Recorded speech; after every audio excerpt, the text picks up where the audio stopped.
sa ngiti, di na nga mapakali. Halika na, tara na, doon na nga ang punta. Labas lahat ng tenga, makinig sa balita. Dito tayo, sa balitang totoo. Dito tayo, sa balita liado. Dito tayo, sa balitang totoo. Dito tayo, sa balita liado. Balita radyo, may musika at saya. Balita liado, para sa iyong serbisyo, dito sa Radyo 5. Magandang araw sa lahat. Ito ang Radyo 5, naghahatid serbisyo at totoo. Ako ang inyong news anchor, Largia Lumantas.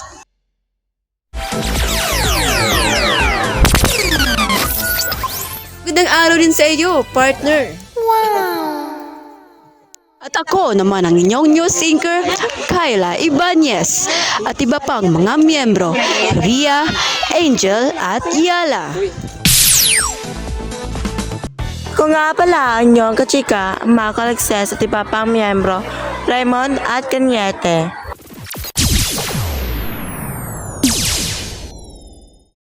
Balita radyo, may musika at saya. Balitang headlines tungkol sa San Nicolas National High School. 2 estudyante na huling nag-live sa paaralan. Paghanda para sa intramurals ngayong July 23. Insidente sa kantin na isang TLE teacher na kapatay ng ahas. Pagsasama ng bagong patakaran laban sa public display of affection o PDA sa paaralan. Pagsusuot ng tamang uniforme. Paggupit ng buhok ng mga lalaki. At ang pagdiwang sa nararating na Nutrition Month. Balita liado, para sa iyong serbisyo, dito sa Radyo 5. 2 estudyante na nagla-live sa loob ng paaralan. Nalaman ito ng mga guro at muntik pinatawag sa guidance. Ayaw naman sa dalawa. Lunchtime nila itong ginawa, subalit ito ay pinagbabawal dahil sa school regulations sa paaralan. Paaralan ng San Nicolas High School ay nananabik na at abalang-abala sa paghahanda ng darating na intramurals ngayong July 23, 2025. At ang mga estudyante naman ay abala rin sa pagpapractice ng kanilang sports. Ikaw, ano bang sports mo? Handa ka na ba?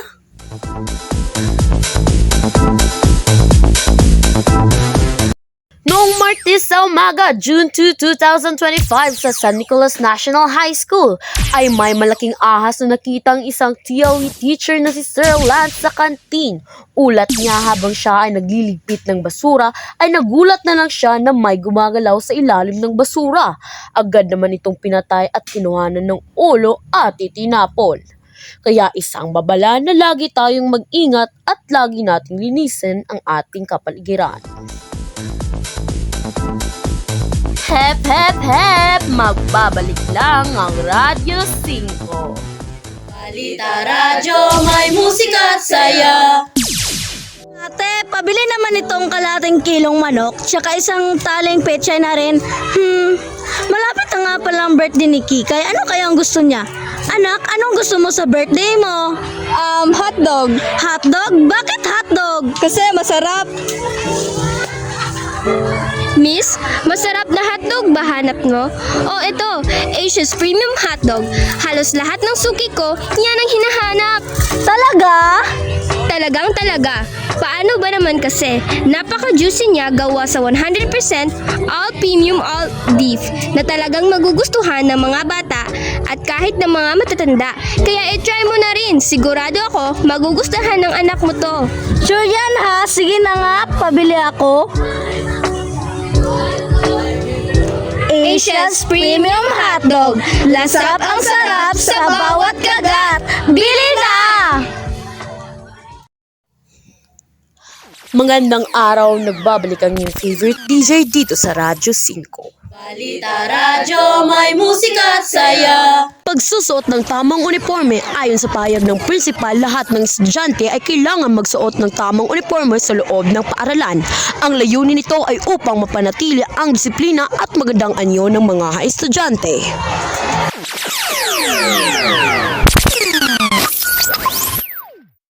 Paggupit ng buhok ng mga lalaki.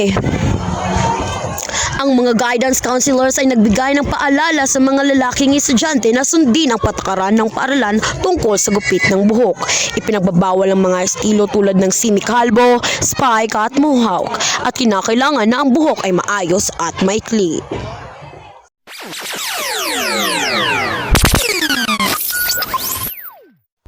Mga bagong patakaran, ipinagbabawal sa mga estudyante ang paglabas sa classroom na hindi tamang oras at ang pag-standby sa mga motor sa paligid ng paaralan. Ang mga patakarang ito ay upang mapanatili ang kaayusan at kaligtasan sa loob ng paaralan. Layunin ng patakaran ang pagbabawal ng public display of affection or PDA sa loob ng paaralan ay upang mapanatili ang disiplina at kaayusan, upang maiwasan ang mga distraksyon at mapanatili ang tamang pag-aaral. Protektahan ng lahat ng estudyante upang maiwasan ang discomfort o pagkainis sa mga kaklase at guro. Magpapalakas ng focus sa edukasyon upang bigyan diin ang pangunahing layunin ng paaralan na ang pag-aaral. Mga detalye ng patakaran, kahalagahan ng patakaran. Ang patakaran ay dapat ipaliwanag sa student handbook at ipaalam sa lahat ng estudyante at guro simula ng taon. Ang mga estudyante ay dapat malaman na ang paglabag ay may kasamang consequences tulad ng warning, detention o pagdadala sa office ng guro. Mga ipinagbabawal na gawi, kissing, hugging o paghawak sa waist. Ipinagbabawal ang mga ganitong gawi sa mga paligid ng paaralan.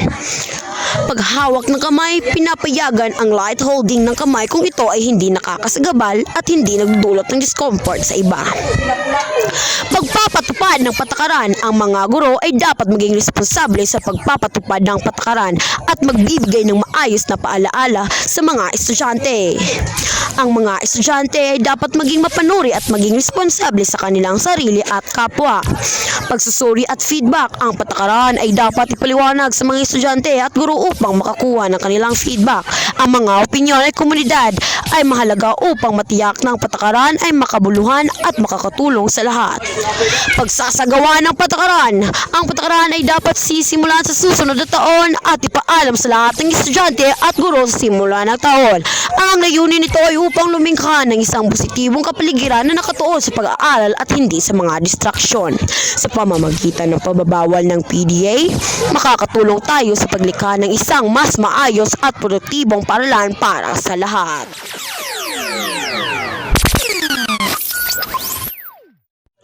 Pagdiriwang ng Nutrition Month, ang paaralan ay may mga trivia at aktibidad na nakatuon sa Nutrition Month. Ang mga ito ay naglalayong itaas ang kamalayan tungkol sa tamang nutrisyon at pagkain. Balita Radyo, may musika at saya. Santon Plus Herbal Capsule. Ang mga bukol-bukol, sarap tunawon. Tester's Humor, Santon Herbal Capsule. Garantisado, Santon Herbal Capsule. May alibyo, Santon Herbal Capsule. Aprobado sa sayantipiko. Ginaendorso ng mga eksperto. Santon Herbal Capsule, ang kapsula na epektibo.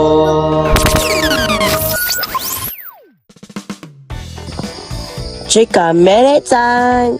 Pinoy Big Brother Celebrity Collab Edition Big Four Grace All Out Sunday Stage.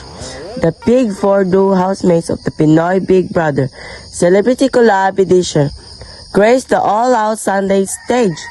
Fresh from PBB Big Night on Saturday.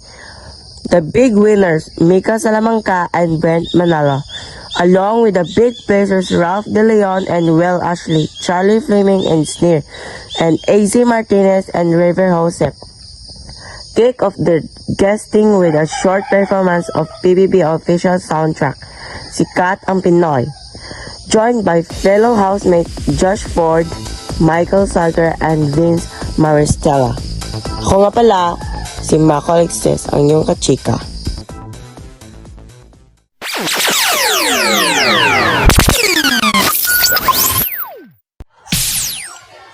Yan ang mga nagbabagang balita dito sa Radyo 5. Ako ang inyong news anchor, Lygia Lumantas. Ako naman ang inyong news anchor, Kyla Ibanez. Kasama pa ang ibang mga miyembro, Bria Grace, Angel, at Yala. Wala ang inyong kachika. Mako Alexis at iba pang miyembro. Kanyete at Raymond.